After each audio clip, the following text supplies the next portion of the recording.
malce imamo zamudo, ker je seja vlade do zdaj trajala, je bila pa 190. seja vlade in kaj je bilo na nebu, povedal podpredsednik vlade Matej Arčon, izvolite. Hvala lepa, spoštovane in spoštovani, in lep pozdrav tudi v mojem imenu. Ja, res smo imeli kar razmeroma dolgo sejo na terenu, ampak tudi vsebinsko zelo pomembno. Začeli smo s predlogi ukrepov in spodbud na področju gospodarstva, ki jih bo v nadaljevanju tudi kolega minister Jevšek poudaril in obrazložil, zakaj gre. Mislim, da gre za vsoto okrog 40 milijonov evrov denarja, ki bodo pomembno prispevala k razvoju lokalnih skupnosti. Potem smo se dotaknili, ker smo v bližajočem se prazniku kulture, in sicer vlada je danes tudi uradno dala pobudo, da je 5. marec se razglasi za nacionalni dan branja. S tem je tudi vlada poudarila pomen branja kot temeljne vrednote za razvoj naše skupnosti in seveda tudi posameznika kot takega. Tega se tudi kot minister še kako zavedam, ker se pogosto srečujem s Slovenci, ki živijo v zamejstvu in po svetu in daje velik pomen, branju, znanju slovenskega jezika in seveda kot temelj za ohranjanje slovenske identitete kot take. In 5. marec ni naključno zbran datum, je namreč rojstvo Mance Košir, znane ambasadorke branja, publicistke, tako da je tudi ta dan, tudi v skladu z strategijo, ki je bila tudi pred časom sprejeta. Potem smo imeli kar nekaj točk vezanih na SDH in družbah vezane na SDH, merila za uspešnosti. Vse to dobite lahko bodisi v gradivah, kot tudi na Ministrstvu za finance. To je vsakoletno gradivo, ki je vlada tudi obravnava in sprejema, tudi kot organ, kot skupščina SDH-ja. Potem smo imeli točko, ki bo tudi v nadaljevanju predstavljena na strani državnega sekretarja gospoda Židana in predsednika Olimpijskega komiteja, in sicer imeli smo pobudo za idejno zasnovo za ustanovitev doma slovenskega športa. Vemo, da šport je pomembna panoga, ena redkih panog, ki združuje Slovenke in Slovence, kjer smo vsi enotni in ponosni na dosežke naših športnikov.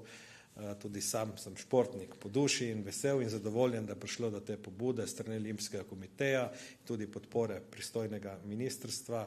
To pobudo bodo podobno obrazložili v samem nadaljevanju in se mi zdi, da je zelo dobra in pomembna, da damo naše športnike še bolj v ospredje in da se s ponosom Slovenci zavedamo, da smo res športen narod z izjemnimi dosežki na vseh področjih. Na koncu smo imeli še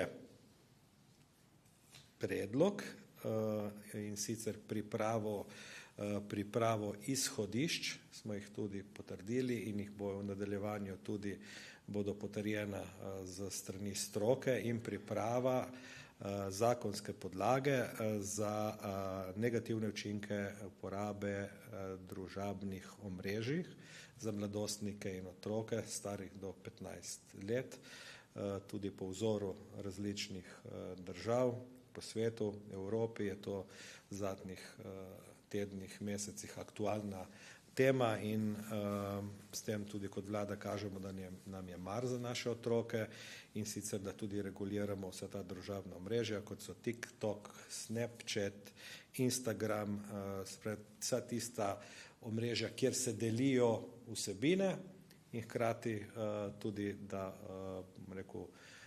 omejimo uporabo zaenkrat do 15 let Izhodišča, kot rečeno, bodo še s stroko dopolnjena in pripravljena bo tudi zakonska podlaga za omejitev teh omrežij in seveda v smislu zaščite naših otrok in mladostnikov. To mislim, da je bilo ključno vse, kar smo imeli na današnji seji. Hvala. Kakšno vprašanje, ki ga ne boste mogli potem zastaviti z ostalimi sogovorniki? Ja? Ja, sam, česa? Hiša športa bosta. Pozneje? Samo malo, prosim, na mikrofon. Za ta 5. marec, torej ste dali pobudo, zdaj predvidoma bo pol znama. Razglasi Državni zbor. Priprava pobuda je bila pripravljena strani Ministrstva za kulturo, v gradivu je celotna obrazložitev tudi o upadu branja med mladostniki. Zato se mi zdi zelo pomembno, da ta dan je dan, ko damo pomenu branja kot vrednote, ki jo je treba negovati in tudi čim bolj spodbujati ne samo mladostnika, tudi starejše za branje. Hvala. Še kakšno vprašanje? Če ne, se ministru zahvaljujem. Hvala, lep dan. Enako in vam ministra Jevška, da dopolni informacijo ministra Arčona. Izvolite. Hvala lepa, lep pozdrav tudi v mojem imenu. Čeprav je zunaj slabo vreme, je danes za Koroško dober dan. Zakaj? Zaradi tega, ker je vlada potrdila program na podlagi 99. člena Zakona o obnovi, razvoju in financiranju po poplavah in Ministrstvo za kohezijo in regionalni razvoj je skupaj z ostalimi ministrstvi, ki sodelujejo, pripravljalo ta program in danes ga je vlada tudi potrdila. Celotna vrednost tega programa je 135 milijonov evrov in ta program vsebuje 8 tako imenovanih projektov. 3 projekti bodo deležni javnega razpisa. To, kar pa je za Koroško posebej dobro, kot sem rekel, je pa 5 projektov tistih, ki so na podlagi sprememb zakona dodeljeni direktno brez javnega razpisa. Dovolite mi, da preberem najprej te, ki so podvrženi javnemu razpisu.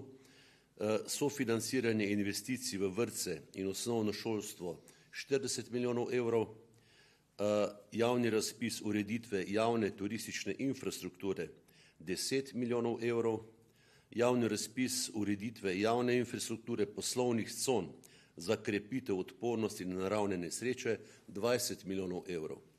Na ta javni razpis bo lahko participiralo 171 občin, ki so upravičene do sredstev popoplavne obnove. Sedaj grem pa na tisto, kar je za Koroško regijo zelo pomembno. Neposredna odločitev za splošno bolnišnico Slovenj Gradec, torej izgradnja novega objekta splošne bolnišnice Slovenj Gradec, Klošter tako imenovano, 27,8 milijona evrov. Neposredna odločitev prizidek k enoti Koroškega doma starostnikov v Slovenj Gradcu 6,8 milijona evrov. Neposredna odločitev gradnja objekta CODV Črna na Koroškem 6 milijonov evrov.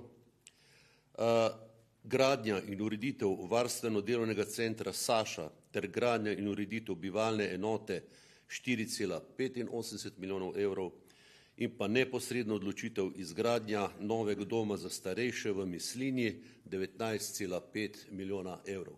Jaz mislim, da prinašamo dobre novice.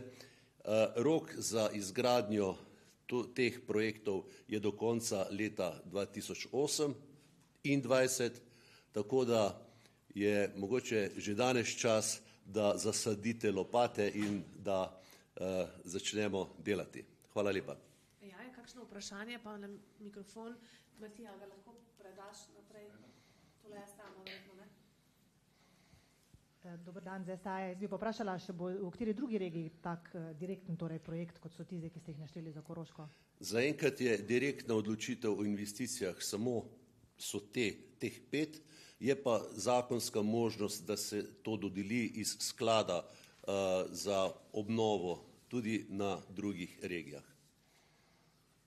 rekli 135 evrov za vse občine. 135 milijonov tako. za vse.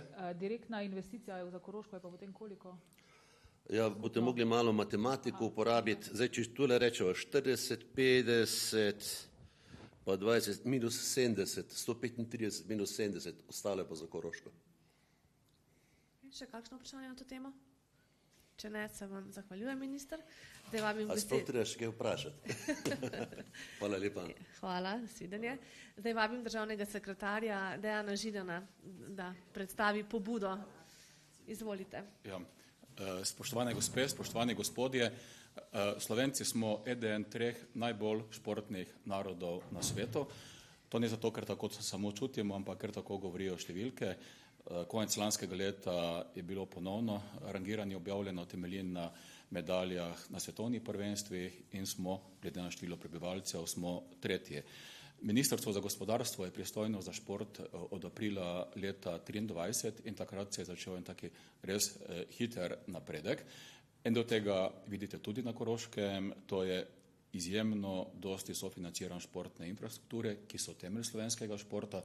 Do tega trenutka je bilo izdano 308 odločb.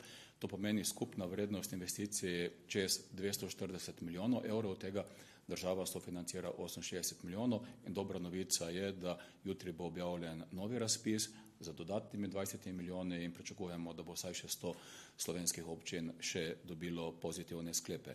V tem času smo uspeli bistveno spremeniti financiranje, izboljšati ga skoraj za 3-krat. Pomembno je, da je največja rast financiran na področju otrok in mladine. Pomembno je, da financiramo stvari, ki jih predtem ni bilo, to je novi programi za šport invalidov, novi programi za ljudi, ki se ne gibljejo, pa recimo tudi prvi programi za mejce, katere moramo tudi preko športa podpirati. Mimogrede, uspelo nam je urediti, v državnem zboru smo dobili soglasno podporo, tudi status vrhunskih športnikov. Ne gre samo za to, da znotraj olimpijskega centra država začne sofinancirati izobraževalni center, karierni center, kjer bo za športnike skrbel že v času njihove kariere, ampak ko športnik konča vrhunski športnik svojo kariero, ni več prepuščen sam sebi, ampak ga država prevzame, da lahko v miru dokonča svojo izobrazbo, ki mu primanjkuje. Tukaj moram povedati, da ves čas sodelujemo z roko v roki z našimi nevladnimi organizacijami, tako Olimpijskemu komiteju, ki se mu zahvaljujem, tako Paralimpijskemu, kakor tudi športu na univerzah. Tudi prvič v zgodovini Slovenije vodi strokovni svet slovenske vlade, predstavnik Olimpijskega komiteja. Dolgo časa smo iskali pa rešitev za eno zadevo, ki nas je bremeni. In to je, da šport, ki je ena najbolj uglednih dejavnosti, če ne najbolj ugledna in kakor je povedal podpredsednik vlade, ena redkih, ki nas združuje, nima v resnici svojega muzeja. Ima oddelek za šport znotraj šolskega muzeja. V tem času smo tudi bistveno izboljšali financiranje tega oddelka, tudi kustosi dobro delajo, novi programi se izvajajo, vendar enostavno nima svojih prostorov. In zato je bila ideja, ki nam je predstavil na Ministrstvo za gospodarstvo, turizem in šport, ideja Olimpijskega komiteja, ki načrtuje dom slovenskega športa in vladi predlaga, da je del tega doma tudi novi prostor, ki bo vlada, torej država, imela tudi muzej športa, zanimiva in zato sem vesel, da je Olimpijski komitej že tretjič v zgodovini te vlade imel možnost, da predstavi svojo idejo na vladi in vlada je danes dala na nek način Ministrstvo za gospodarstvo, turizem in šport pooblastilo, da se v to idejo poglobi, predstavi vladi variante in verjamem, da bo potem odločeno tako, da bomo na šport lahko ponosni tudi tako, da bomo bolje poznali svojo zgodovino. Predlagam pa, da to, kar nam je bilo danes predstavljeno, sklep vlade sem vam povedal, predstavi predsednik Olimpijskega komiteja. Izvolite, gospod Bobinac. Hvala lepa, lep pozdrav tudi z moje strani. Ja, res je, danes sem bil, mislim, da res tretjič na seji vlade v teh zadnjih 3 letih in projekti so kar zanimivi. Prvič sem bil in smo predstavili projekt Slovenske hiše, ki je bil izredno uspešen 2 leti nazaj na olimpijskih igrah v Parizu. Slovenija je tam predstavljala šport in športne uspehe, veselili smo se dobrih rezultatov, tam so bili navijači, ampak hkrati smo prezentirali ne samo šport, ampak kulturo, znanost, gospodarstvo, turizem našo tradicijo, kulinariko in tako naprej. Podobno podporo smo dobili tudi za Milano Cortina, kjer imamo v Cortini d'Ampezzo prav tako slovensko hišo. In prav zanimivo in na nek način simbolno je, da danes, ko smo tik pred uradnim odprtjem zimskih olimpijskih iger v Milano Cortina, praktično se pogovarjamo zelo, zelo resno o tem in smo zelo blizu rešitve, da končno slovenski šport dobi svoj dom. Dom slovenskega športa, iniciativa, ki smo jo znotraj krovne organizacije Olimpijskega komiteja Slovenije začeli že 2 leti nazaj. Nekako smo primerjali, kako imajo to rešene druge najbolj športne države, čeprav to absolutno drži, kar je povedal državni sekretar. Slovenija je športna velesila in naši uspehi so med najboljšimi na svetu. Ampak pogledali smo, kakšne sejemske, muzejske rešitve imajo druge države. Kakšno ima Lozana znotraj Mednarodnega olimpijskega komiteja, pa UEFA, čudovit muzej športa, nogometa v tem primeru. In imamo koncept, ki je pripravljen. Iskali smo rešitev znotraj Slovenije, znotraj metropole in mislim, da imamo zdaj nekako neko varianto ali morda 2. Zelo blizu tega, da lahko rečem, da pričakujem, da bomo že v letošnjem letu naredili zelo pomemben korak naprej in začeli neke stvari pripravljati.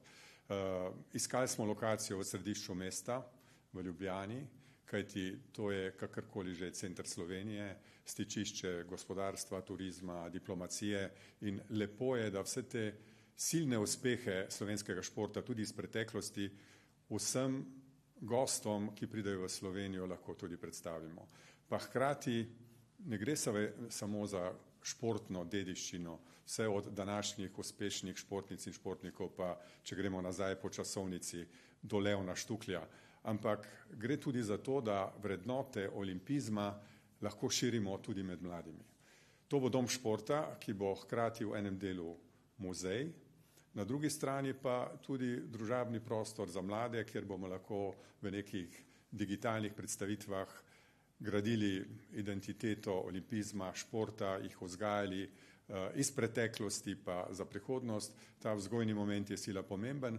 Hkrati bodo morda tudi poslovni prostori nekaterih nacionalnih panožnih športnih zvez.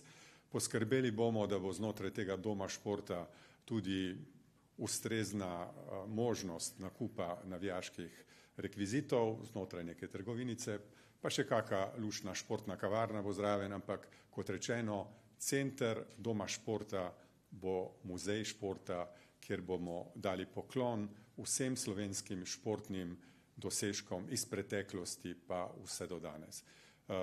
Mislim, da smo blizu neke rešitve. O lokaciji v tem trenutku še ne morem govoriti, ker smo sredi pogajanj s potencialnimi najemodajalci. Računamo, da bi lahko pomembno, lepo lokacijo v središču mesta dobili v dolgoročni najem in potem konceptualno lahko štartamo relativno zelo, zelo hiter. Morda bo kaj že pokazati proti koncu leta, vsekakor pa potem dokončna izvedba vsega, sem trdno prepričan, da bo v letu 2027. Hvala lepa. Vprašanja? STA? Ja, takoj. Uškatlele.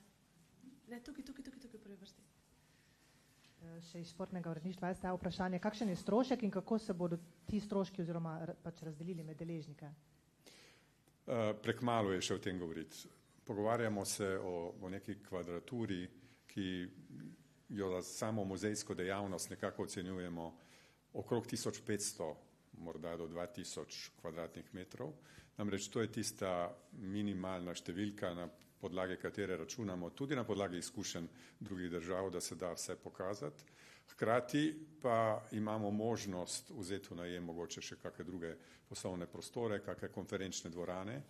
Odvisno od najemnine seveda bomo videli, ali bi vzeli v najem tudi še druge prostore za recimo pisarne nacionalnih panožnih športnih zvez, tiste, ki imajo določene probleme. Tako da način financiranja bo pa prav gotovo kombinacija v bistvu stroška, ki ga bodo pokrili najemniki, tisti, ki bodo v nekih poslovnih prostorah.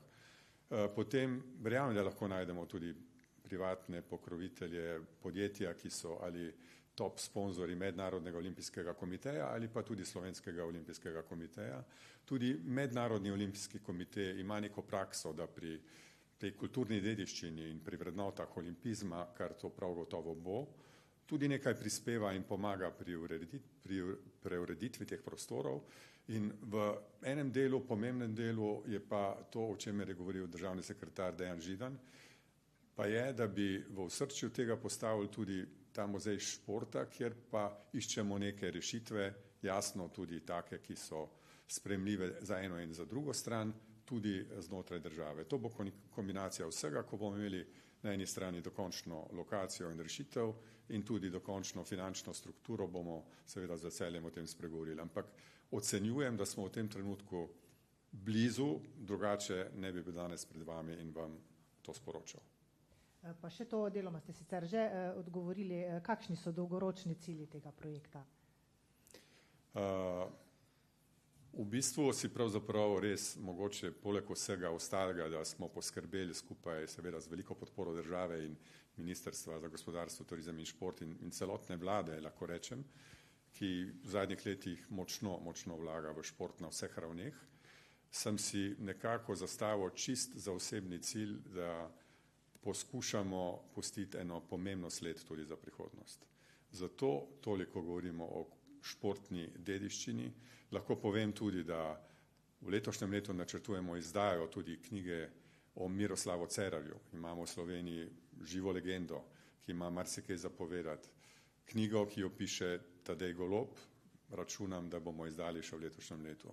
Drug nekako zelo osebni cilj moj in celotne ekipe na Olimpijskem komiteju pa je, da postavimo temelje, da bomo šport, ki ga poskušamo unesti seveda v šole, v univerzo, na lokalno raven, razvijamo vrhunski šport z vsemi deležniki, eno fantastično prepletanje javne in civilne sfere, ampak s tem na nek način zabeležimo v bistvu to, kar si Slovenija zasluži in slovenski šport nasploh za stoletja. Jaz mislim, da ta lokacija lahko ostane zavedno in to bo dom slovenskega športa, na katerega bomo pravzaprav vsi lahko zelo ponosni. Še kakšno vprašanje? Če ne, gospod Bobinac, hvala. Jaz pa sam še en popravek imela, in sicer Nacionalni dan branja se razglasi z objavo v Uradnem listu, kar bo verjetno v prihodnjih dneh in letos 5. marca ga bomo že prvič praznovali. Toliko, hvala.